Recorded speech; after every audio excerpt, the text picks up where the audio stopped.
Hi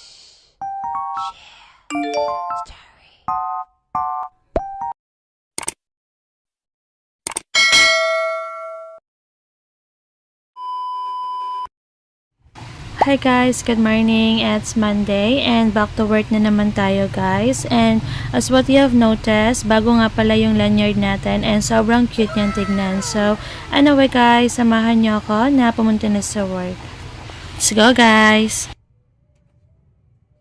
So, yan guys, nandito na ako sa work, and for today's agenda, we will just have to encode all the sales, and aside from that guys, we will also start doing some reports kasi malapit na din yung mag-month end, so kailangan natin tapusin lahat ng reports bago pa mag-month end, and saktong-sakto guys kasi wala pa tayong deliveries, so focus tayo ngayon sa reporting. So, yan, dyan lang muna kayo guys, and mag-work lang muna ako.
So, yan guys, still working, and as what you have noticed, sobrang busy talaga natin today guys, and actually after work, diretso lang din naman ako sa bahay, so wala naman tayong ibang ganap. So obviously guys, yung vlog na to is about work talaga as usual. So anyway guys, dyan lang muna kayo, and tapusin ko lang din muna yung work ko.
So, yun guys, patapos na rin ako sa work, and sobrang excited ako guys kasi nga yung kaibigan niya to Janet is magpapadala ng food sa amin kasi birthday ng partner niya. So, saktong-sakto guys kasi nakakagutom talaga mag-work, charot. So, anyway guys, dyan lang muna kayo, and tapusin ko lang din muna yung work ko.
So, yan guys, nandito na yung food. So, that's all for today's video guys. Thank you guys for watching. Bye!